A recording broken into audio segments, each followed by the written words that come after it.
Hey everybody, I am Captain Tommy Scoville and you are on the lifeboat. Let's do it. Huh? Saturday afternoon. Some of you are probably shopping and are going to catch us at a later date. Electric Boogaloo. You got to love it. That's the second of the films. The first one, of course, was Breakin', I believe it was called. And the second was Breakin' 2, Electric Boogaloo.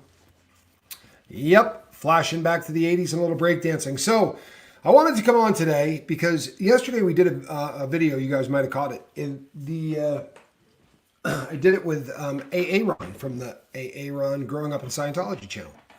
And then I proceeded to get, I don't know, 60 or 70 emails off of one video, which is a lot, right? That's a lot of emails off of one video. And the vast majority of you could just kind of crap can anyway. But it's amazing how little most of the people who just got here know about me. It's kind of unbelievable because I get comments. Let me explain something real quick because I got a bunch of these, right? I got a bunch of comments from people that said, you'd be way better off using a different medication to try to sleep other than THC. You'd be way better off with something like even Benadryl, diphenhydramine, or something, like a muscle relaxer or something. The thing with my sleep is this. I don't have a problem getting to sleep. That's not my issue. That's never been my issue. I can fall asleep. The problem is I have freaking nightmares when I do, right? And diphenhydramine isn't helping that. I assure you, because we tried. We tried that. We tried basically everything. This has been an 11-year process, right? So if you've been on the boat for any length of time, you know about my nightmares. You know what caused them. You know what my nightmares are. I've been super open with everything from my past, but there's a bunch of new folk who don't realize that, you know what? So I went to prison for bank robbery and then I went to prison again, right? There was more than one because somebody also took umbrage with the fact that I made a reference to going to prison for guns. And they said, I thought you were a bank robber, as if I were lying. 3 prison rips, all of them for nonviolent crimes. Possession of stolen property would have been the first one. Bank robbery would have been the second one. And the third one would have been the felon in possession of a firearm and buying and selling weapons illegally, right? Violating I can't remember what that act is called. Hobbs Act? Something like Hobbs might have been the bank robbery. I don't remember. But I violated some act, to be sure. So again, another thing that people, one person even made a comment that said something about the possibility of going to jail, as if maybe that it was in my future, but hadn't been in my past. And I don't know. I mean, the people that came over from Aaron's channel probably watched me on AA Ron's channel. If you didn't catch the first one, then you miss a lot of the backstory, right, of what's going on. I had a really, really odd life, right? I didn't go to prison young like everybody else does. Because I had a very legitimate way to make a living until I didn't. But all of this, and I also got no less than 9 emails of people that said, you just need to do a video where you talk about your past so we all understand where you're coming from. People, there's literally hundreds of hours of me talking about my past. There might be over 1,000 hours of me talking about my past. I don't know. There's a lot of recorded stuff out there. And I don't want to bum out every single person on the boat, especially the people that have been here a long time that have heard it 150 times. Right? We've got some people on the boat that have been very, very faithful crew members from day one. Really, really been here a very, very long time. And the last thing in the world I want to do is put all of those people through rehashing my past. By the way, another one. So I get emails. Someone wrote, I saw somewhere, I must have signed something somewhere and it said Tommy G. Scoville. And the person was like, what does the G stand for? And I said, gun. People, I wasn't born Tommy Scoville, right? Of course I would say Tommy Gunn. If you got to choose your name, wouldn't you put a G in there? It was that or Danger. And I think Johnny might be Johnny Danger Scoville. I don't remember exactly what Johnny went with, but I think he might have gone with Danger. I wasn't born with the last name Scoville. We're not lucky enough that my brother and I were actually born with the last name Scoville and then could do just happened to be guys that were really into peppers, which are measured on a scale called the Scoville scale. It was a stage name that my brother took early on in his YouTubing career while I was still in prison, because Johnny Scoville was a hell of a name for what he was doing. And now he's Johnny Scoville. And By the time I exited prison, he had told the entire world about Tommy, his younger brother, all the time, right? I was in so many videos. If there's anybody here that's a Chase the Heat person, they could probably tell you about the first time he mentioned me, but it was probably in the first 3 weeks, right? My brother and I are very close. So by the time I got out of the joint, there was sort of I had an option. If I was going to go online, I could do it under a different name, which would kind of blow what my brother was doing, or I could do the Tommy Scoville thing. And I did Tommy Scoville until somebody doxed, the name and did all of that. And I had a daughter who was in her teens, right? And she got some really nasty stuff sent to her. And, there are people on this planet that suck, sadly. But that was another one. There's always somebody that just pops up, right? And says, I found the video of this dude doing an infomercial. This guy used to run scams. There's nothing I haven't talked about on this channel. If you're new here and you haven't caught that yet, I went through from the beginning to the end. So when people show up and do the, hey, he wasn't born Scoville, right? Yeah, my audience, you talk about transparent people. Holy hell, right? I've laid it all out. Good, bad, and ugly. And way more ugly, sadly, than good.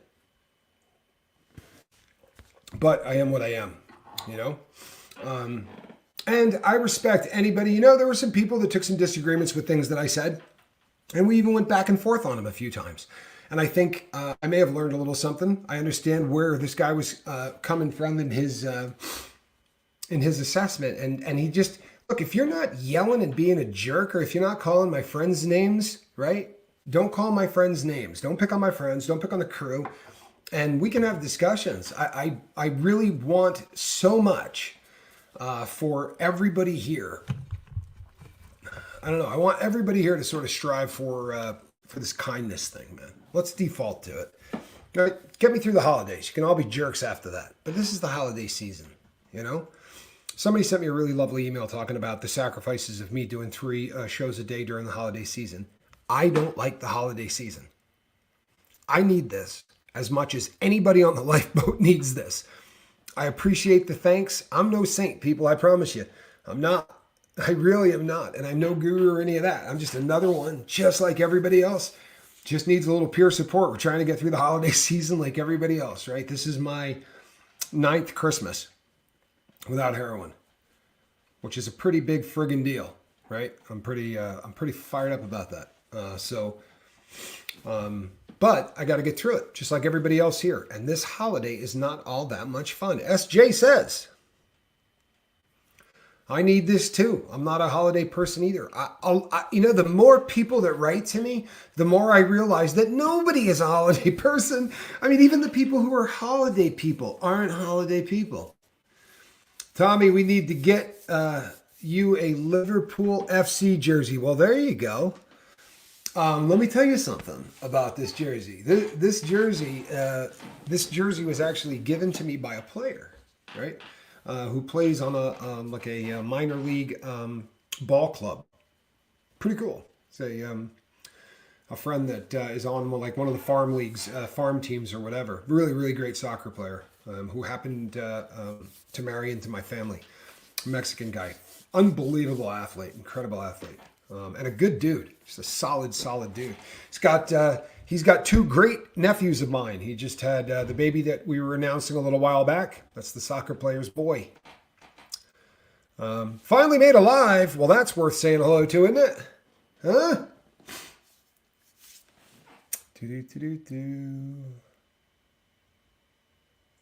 Yeah, someone said I used to enjoy Christmas, but with the forced separation, it's a real bummer. The reason that the holidays are a bummer is because every single time they roll around, there's hundreds, if not thousands of people here who are going to be celebrating a holiday for the first time without somebody that they love. And I went through it a few years back. I lost my best friend and father, right? All in one man. And, it just makes the holidays not as much fun, to be sure, But we keep doing what we're doing. You don't get over really horrific things that happen to you in your life. The people that tell you you get over them are stupid, right? You don't. You learn to live with them. But that's what we're doing. We're trying to learn to live with it. And you know how you do that? You do that by not suffering in silence. If you're hurting, you tell somebody. You don't pull the stuff inside and do that stiff upper lip BS. You know, like, look at me, I'm doing a great job and not being hurting. That's absolutely pointless. Come here, you know, let it out. Let some people say, yeah, I know what you're going through, or I know how you feel, or I have no idea how you feel. But thoughts and prayers with you. Finally made it alive. Hi, Tommy. You are a hero for what you do. Oh, thanks. For your support, for your people on the boat. It's so very important to everyone. Big hugs through for all of you from Australia. Wow, that's an ether hug. All the way from Australia. You know, we have so many people from Australia on the lifeboat. It's a running joke that your entire country is on drugs, which is why we have such a big... we just do have a lot of people. You are fast approaching the second largest audience on the lifeboat. Currently, the second largest audience on the lifeboat would be Canada, but you're closing in on Canada really fast. Oh, how cool is this? I just came online and hoped someone was here. I don't want to do anything stupid. Addiction clearly runs in my family, and I've been fighting. Well, you know what? Here's this. This is the deuce, right? For you and for everybody else fighting the good fight, right? This is going to be a tough day.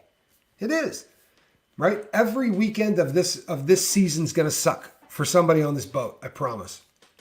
So if you're having a great day, maybe shed a little of that off to one of our friends, huh? Rub a little of that off. See what you can do to maybe lift those around you a little bit, right? Because when you're having a good day, that's one of the beautiful things about having a good day. What time, or should I say, what day is it in Australia? Well, it should be about 18 hours difference from where we are here, but it's going to be the following day.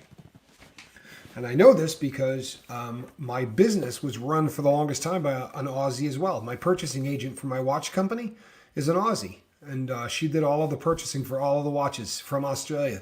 Ran the business from there. She was an absolute wizard. I mean it. Just one of the... She picked up things that took me decades to learn about watches. She had down in a matter of 2 or 3 weeks. I'm not even kidding you. She was spotting fakes from pictures within a couple of months. She was incredible. Jeanette Alley Squires. So good to see you. I just love saying your name. I love the Alley thing. I really do. And the 3-name thing. I've always just been a really big fan of the whole 3-name thing. And Jeanette Alley Squires got a great ring to it. It's my birthday. Well, you don't know how close. I was about to just burst into song. Truth be told, though, I don't know if you guys are ready for that. There's a couple of videos of me singing. I think usually it was snowing at the time, and I was doing the old weather outside is frightful kind of angry thing, being sort of a wise guy. But happy birthday to you, and happy birthday to you. Faye, happy birthday to you. So glad that you're here. Truthfully.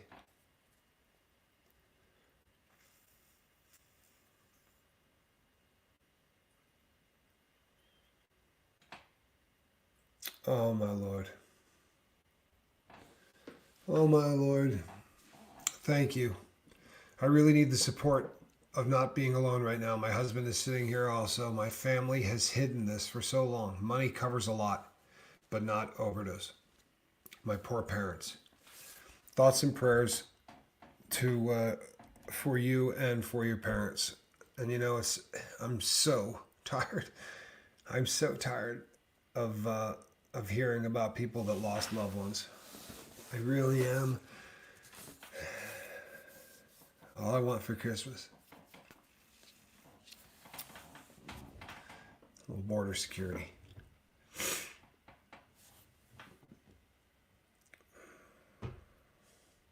You know what, Russ? That would be great. Russ, you're funny as hell. Probably the 2 guys that are in the chat out of 157 or 158 or whatever's here, Russ, you and I are the 2 guys who ain't going to Australia. But that would be great. Man, I've wanted to go, you know, when I was young, I went many times. And I've wanted to go so many, you know, I was very, very close with my purchasing agent. I wanted to go over there. Oh, I wanted to go over there. But it wasn't an option. You know, they do not allow felons to travel to Australia, right? In order for that to happen, I'd have to get a heck of a lot more famous than I am now. If you're super famous, they'll let you go over there with a felony. They will. If you're touring, if you're bringing money with you, that kind of thing, if you're a rock star, they don't care what you do. And that's everywhere, you know? I don't believe it. I know it.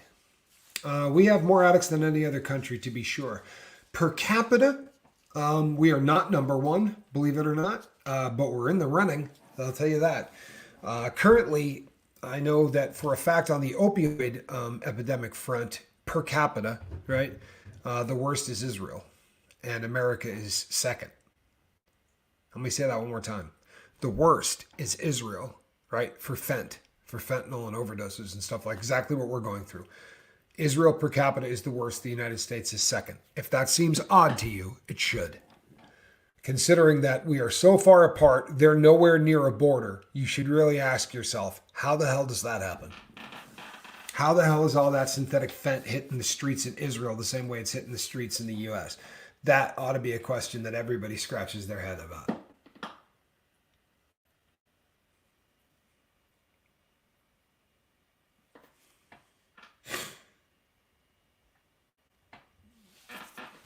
My husband is taking all of the alcohol to his friend's house right now. He wants to guard me. He's afraid of night and me alone right now. I'm not going to let this knock me out of my sobriety. And you know what? It's painful when I've had people do similar things, right? Like I know that when, even to this day, you know, there are houses that if I'm going to, they're going to make sure that there's nothing in that medicine chest, right? Plain and simple. They're just going to make sure that there's nothing in that medicine chest. And I'm not mad at them for that. And it's hard not to be. It hurts your feelings. It's always going to hurt your feelings. But you realize that when they do what they're doing it out of love, right? And the crazy thing is this. If it was a friend and an addict, right? Like if my addicted friend said to me, I'm getting everything out of this house you can catch a buzz on, I would take that. But if a family member said it, I would arch my back, right?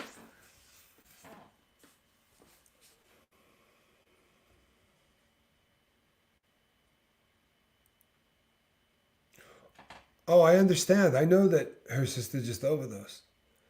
Yeah, she was talking about yeah, I'm aware. She was talking about the you know what this is going to do to the family, and that money can cover up a lot, but it can't cover up overdose. I'm so sorry. I really am. I'm so sorry of hearing this. It's nonstop. It's 350 people a day, and they're brothers and sisters and family members in more than one way, right? I mean, they're family members by blood, and they're certainly the family members of everybody here, right? This is something that there's nobody right now in this country whose life hasn't been touched by this, right? And if by the grace of God there is some family out there who has never been touched by this, they're going to be. Russ, let me tell you something. I love you, Russ. My brother, who is not a felon, has spent the last 6 years of his life, 5 years of his life trying to get to Australia. He has spent more money than you can imagine on attorneys, and you would not believe what my brother has tried to do to get to Australia, and that dude's never been to prison. He had a DWI. For real. He had a DWI. Well, and he's also my brother, and I know that, you know, we swapped identities a couple of times growing up, right? Yeah, deep breaths. Thank you so much, Alan Ballantyne. I really appreciate you. I really do. Yeah, Connie, deep breaths. This is,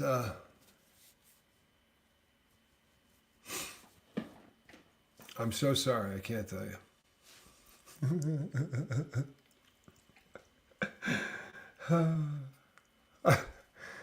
It's always fun. It really is. Alan, you are a absolute stud. I had somebody today, Alan, an Aussie, ask me how you were doing. They said I watched him when he was on the Danny Masterson thing, and I was wondering how he's doing. I'm like, he's killing it. You know, he's doing fantastic. We have a question. And C says, question.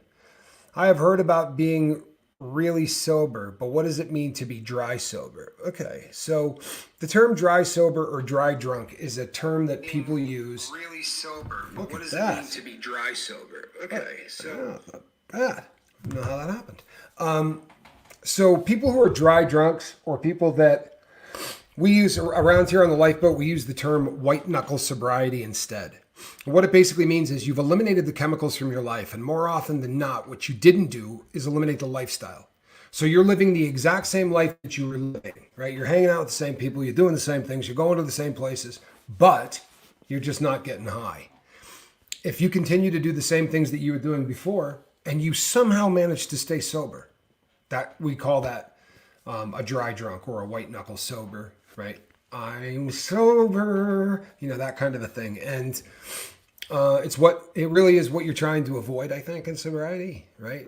It's around here. I like to think of it as clean, right? You're clean when you get the chemicals out of your body. You are sober.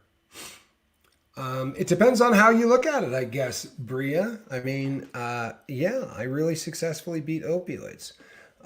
Opiates. I didn't do opioids.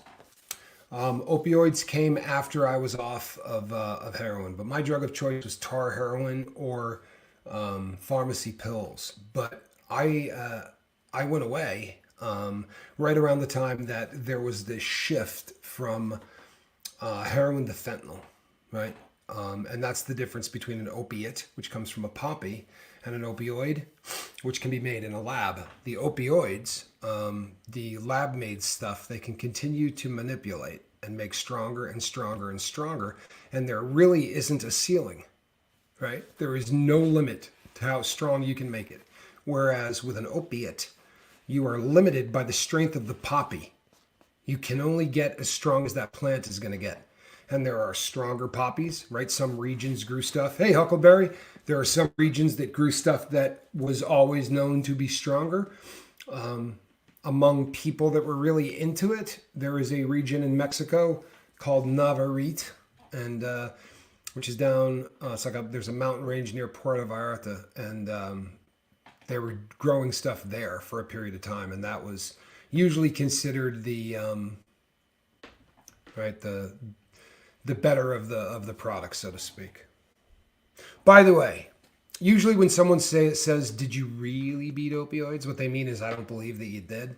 I stopped giving a crap a really long time ago what anybody here thinks. I mean it. The vast majority of the people on the lifeboat believe that I am what I am. And the people who don't, I got off of federal probation 5 months ago, right before I moved here. For that entire time, I was taking random drug tests, and I got off probation 2 years early because I never failed a drug test. Nothing ever happened. The people that you're always going to have detractors. And if you're in the light, like I put myself out there, people, I open up for this. That's why I don't freak out too bad when the people have a good time with it. There are going to be people that make videos and lie about you, and that's the nature of the beast. Whether you never put up a video in your life and you just hang out with your friends, it's the same thing in the real world, I promise you. Sadly. I mean, this is a much bigger image of it, and we can really see what people are doing, right? Because everybody's making videos. But sadly, we live in a world where connection's dead, right? So the very few relationships that people usually get into in life these days tend to be, really kind of twisted. For those of us that are of a specific age, you can probably remember that friendship used to be different, right? This really sort of changed that up, I think. But friendship used to be a lot different. Life used to be a lot different. And I hate to sound like the old guy, but I think it used to be a lot better. Someone said in a comment, "I can't think of anything worse in the world than heroin." And I don't want to be a jerk to anybody, but I want to say, then you just got here, right? You don't really have an idea of what's going on. Because the best thing that could happen to every single person in America today who does drugs is for heroin to replace fentanyl. If that were to happen, our death rates, right, would drop through the basement. It was easy to bring people back from the dead on heroin. One shot of Narcan. If they really went hard to the paint, you might need a second shot. Now it can take 8 or 9 and still not get anything done.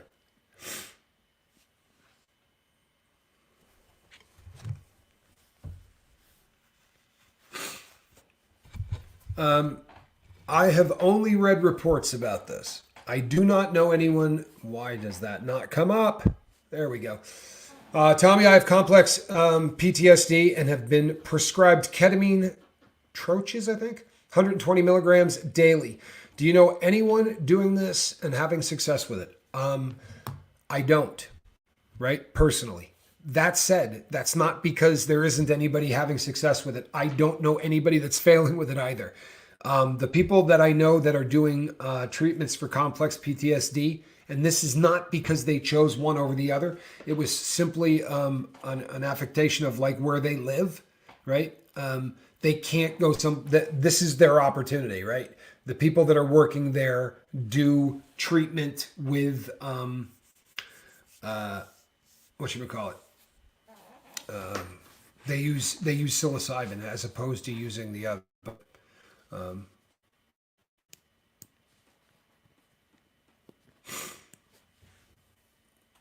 I don't think I know the difference between a decongestant and an antihistamine.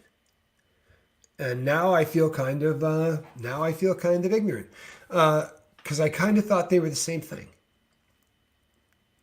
I have taken antihistamines. I have tried that, but I have not. I don't know that I know the difference.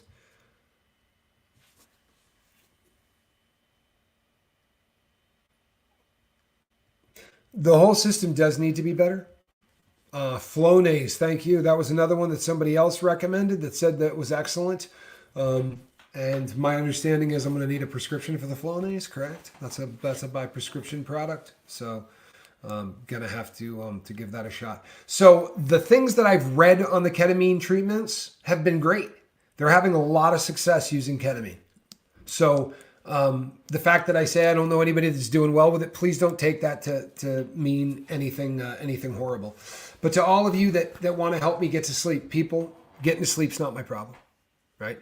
Not having a nightmare where somebody kills my family, because that's what the nightmare usually is. I relive the guy that got killed in prison, but he's stomping out somebody I love. And I'm not going to lie to you. There's not much I wouldn't do to get that to go away. But I spent 11 years trying everything else on planet Earth before I tried cannabis 7 days ago.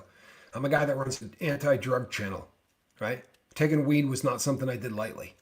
I'm terrified of it. I really am. I'm terrified of it. In fact, I get it doled out to me, right? That's just the way I do it.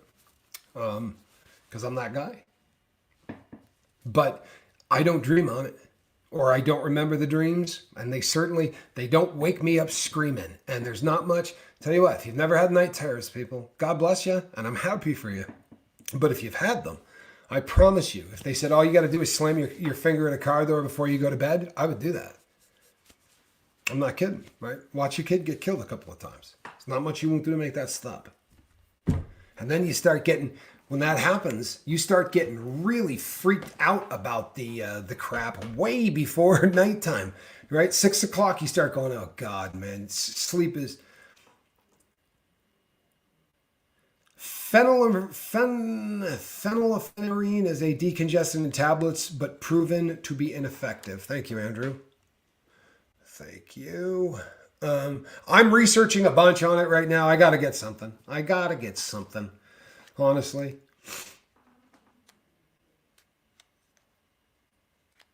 Sober at myyahoo.com. Okay? SOBER at myyahoo. Not your Yahoo, myyahoo.com. Not regular Yahoo or any other Yahoo. My Yahoo. You Yahoo. All right, people.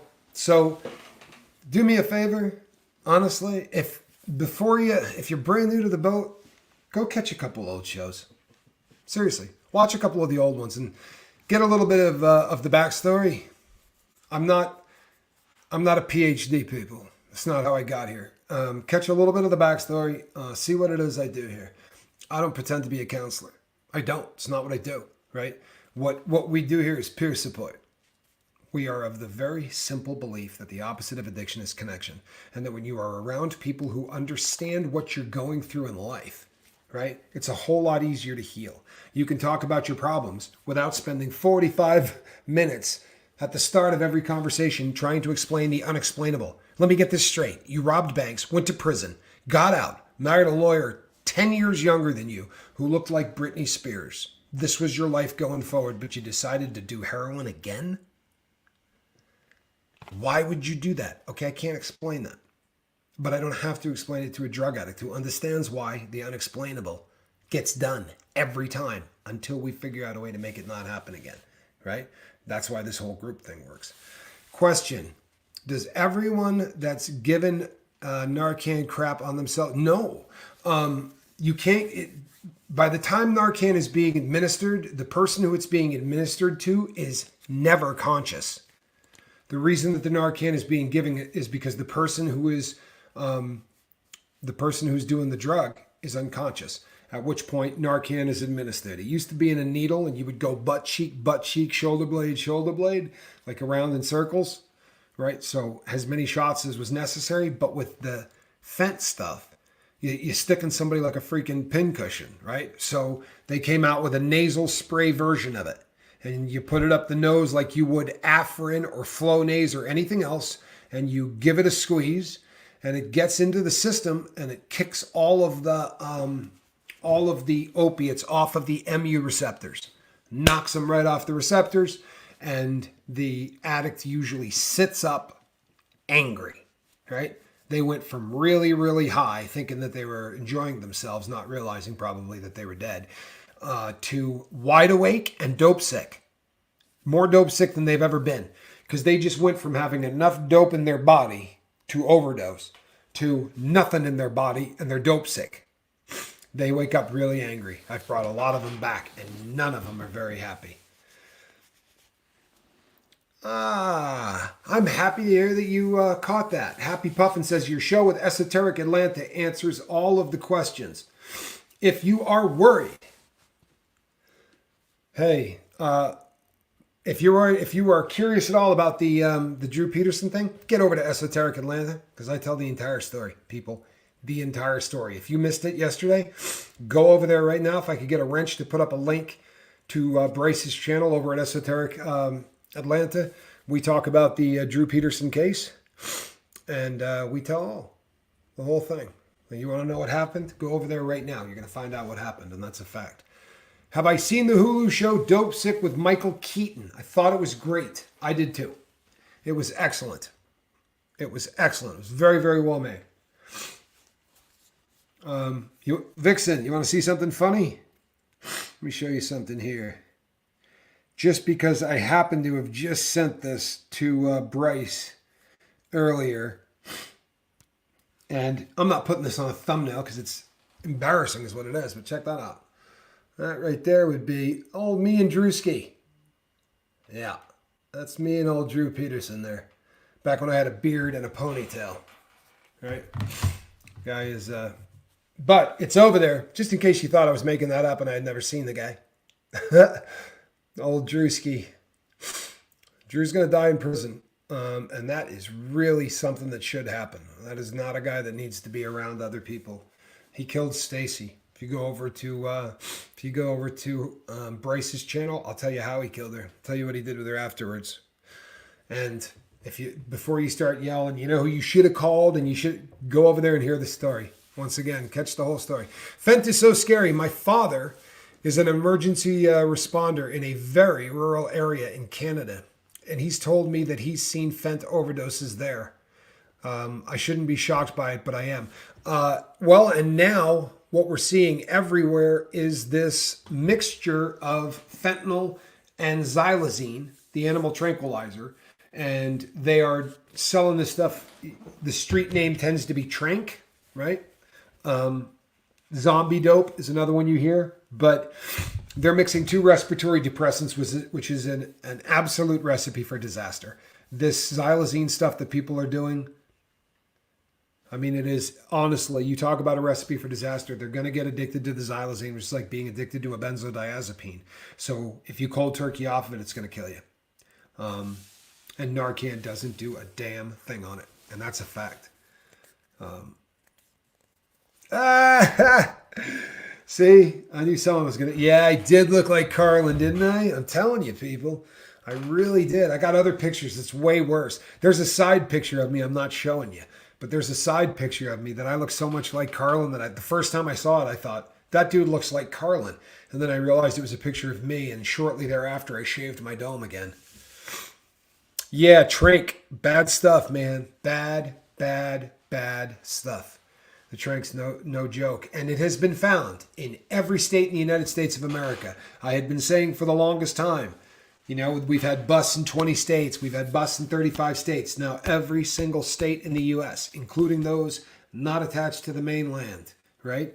So not just the 48 lower, the contiguous, the other states as well. All bad. All bad. How do I find the Drew Peterson thing? You go over to a channel called Esoteric Atlanta. That's Esoteric Atlanta. See a lovely blonde girl on the, you know you're there. That's Bryce. And Bryce is the talented content creator over there that I work with on some true crime stuff. And she's really good at what she does. She really is good at what she does. The research, the editing, the putting everything together. Bryce is a pro. Bryce is everything I want to be as a YouTuber when I grow up. But sadly, the computer thing just really, I don't know. Me and computers don't get along very well.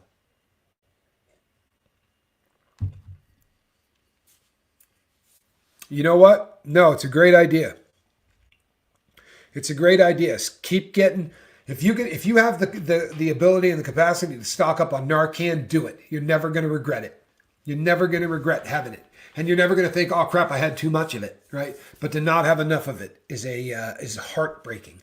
To think that you could have done it and you didn't is heartbreaking.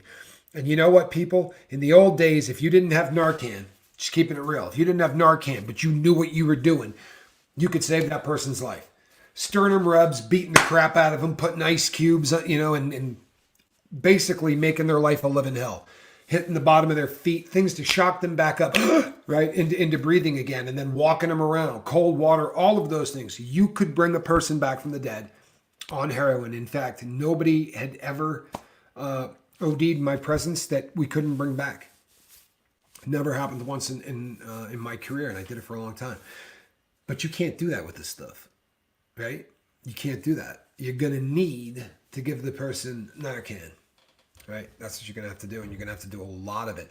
We had a person on the boat that took a half of a fake Perk 30 and then ended up calling me in the middle of the night. And thank God they ended up having Narcan in the house. We did a video on it. It's a terrifying video. But she had it in the house, and she had to use 3 doses. She had to use a lot, and it was on just a half a pill. Yeah, get as many as you can. See this? This is what happens, people.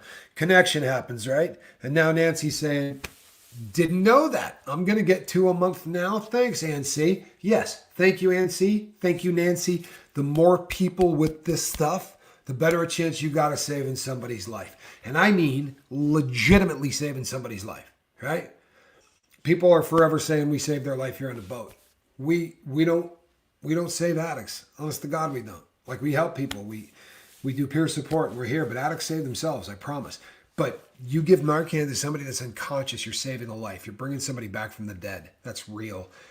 It's in this day and age when the number one cause of death in our country is drug overdose from this poison. Having the antidote with you is a very responsible thing to do.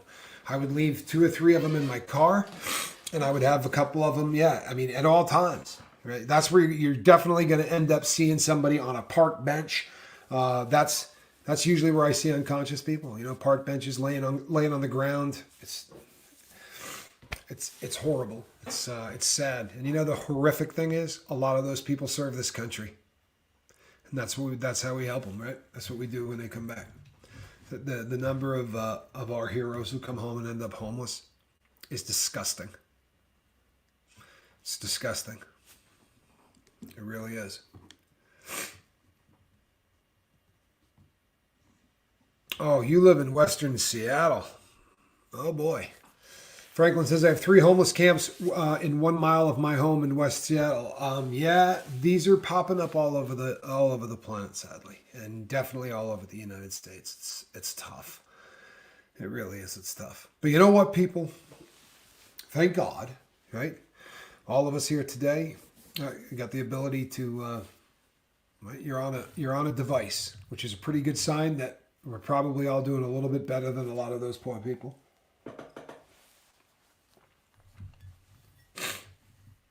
Miss V lives in Tacoma. She gets it. V says, Franklin and I live in downtown Tacoma and we have tents hiding in bushes everywhere. Yep. You know what's incredible? If you go and do a little deep dive, you're going to find that sadly, in Seattle, they will go and set tents up that no one is in. Honestly, they will go and set up 10 or 12 tents knowing that people are instantly going to come and move into them. And the idea is they're kind of trying to move them by doing this in different directions. But what they're really doing is, well, I'll leave that to the people of that state. I won't get into what they're really doing. How's that?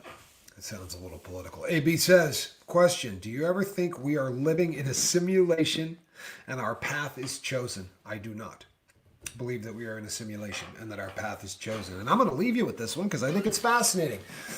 Do you know why people keep saying this? This is the theory that they keep coming up with. The reason is, and you can look this up, there seem to be math equations that continually show up again and again and again in everything that is on this planet. And it is making scientists pause and say they are seeing what is undeniably intelligent design.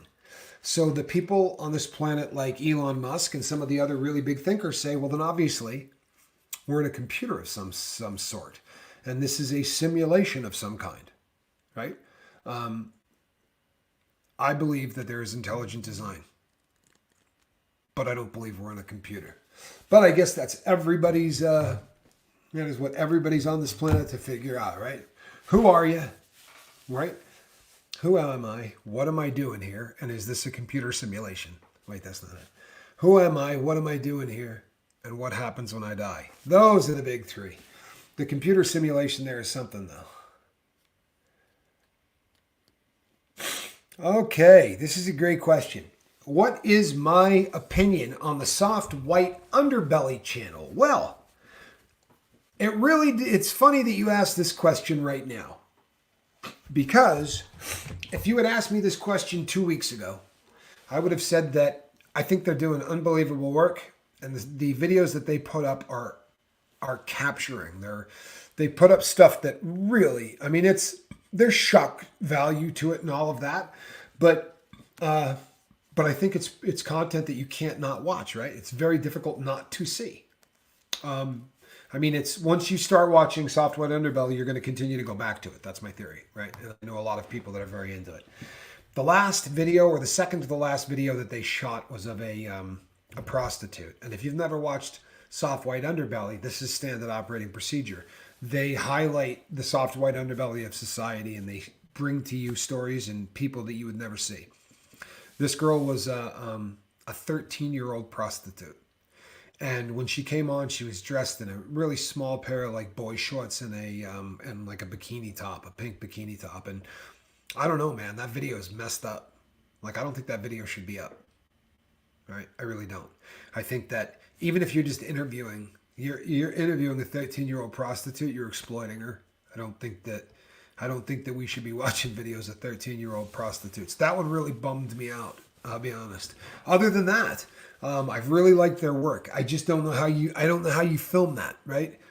And put that out. I mean, in a perfect world, this girl's not going to continue to sell her body. And maybe, right? There's part of the world that, maybe someday she lives in a place where the whole world doesn't know the struggles that she had at the age of 13.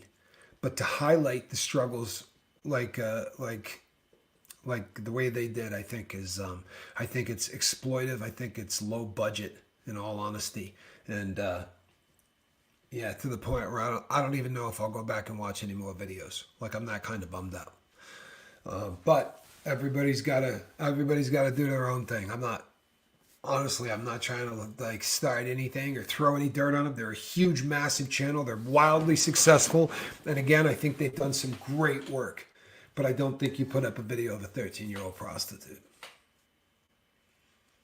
I just don't. That's not, number one, it it's not, first of all, it's not entertainment, right? You shouldn't be, the shock is one thing, but this is a girl talking about, you know, grown men basically doing the, I can't use the M word on here, but you know the word I'm looking for, right?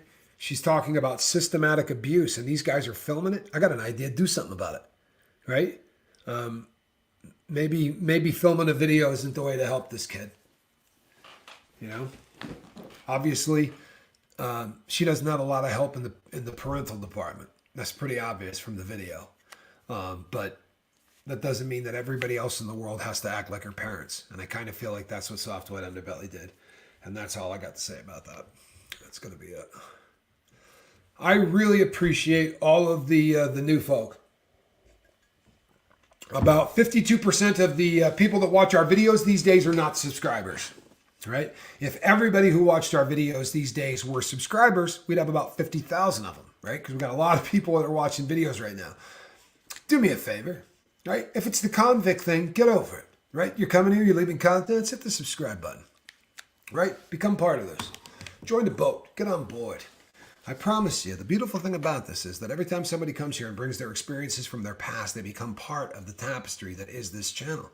They become part of this chosen family of sorts, a support network of people that just believe a simple concept that the opposite of addiction is connection, and that the opposite of everything else that is ailing this hurting planet that we're standing on is also connection.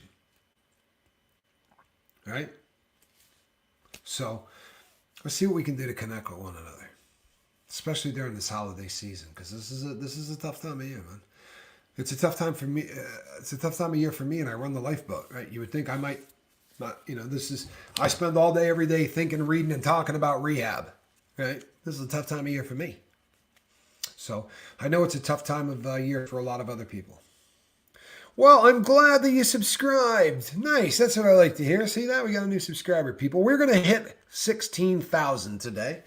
I love being on the boat. So do I. It's an honor. I appreciate the fact that you people give me the best seat in the house. You know, I mean it. You don't have to be watching me. There's a bunch of channels out there on YouTube, right? You could be watching anybody you want. I really appreciate the fact that you guys come here and that you watch what we do. And you know what? You're helping people. You're helping each other, honest to God. If you could read my emails, you people are changing lives. You know, you read a comment from someone that says this is the first day in how long I haven't cried. And what did it today was this boat. And that was this morning's boat. Somebody left that comment. It's like, oh, right? That doesn't put a lump in your throat, then you're on the wrong boat. Wrong channel. All right. I promise you people, you're going to see me later again today. I think it's probably going to be at 5. I don't know that I'm going to do anything between now and then, but either way, we will see you again. Oh yeah, you know what? You might want to try to sub again, because I tell you what, people keep saying they're getting kicked off. Hey, Christy Covington, late to the party. You know what? I was about to sign off. I suppose we can start it again. All right. Hey everybody, I'm Captain Tommy Scoble, and you are on the lifeboat. Yeah, I can't do another one, Chris. I thought about it, but, it's 48 more minutes, and I got a lot of stuff I got to do. I always give you something to think about all day, and it makes you a better person. That is the coolest thing anyone's ever said about me. I'm not joking.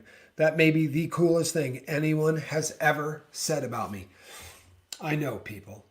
Look, I'm taking it up with her, I promise. And I even got the window open, right? Like I'm putting up with the light differential and all that so that the cat will be in the basket, and she scurries off. She's worthless, man. I'm telling you, I'm docking her pay. It's less treats. Yeah, you heard me. She's not getting any of them anyway. All right, thank you, everybody, and I will see you on the next boat. I'm going to cave in and give her treats. I'm weak.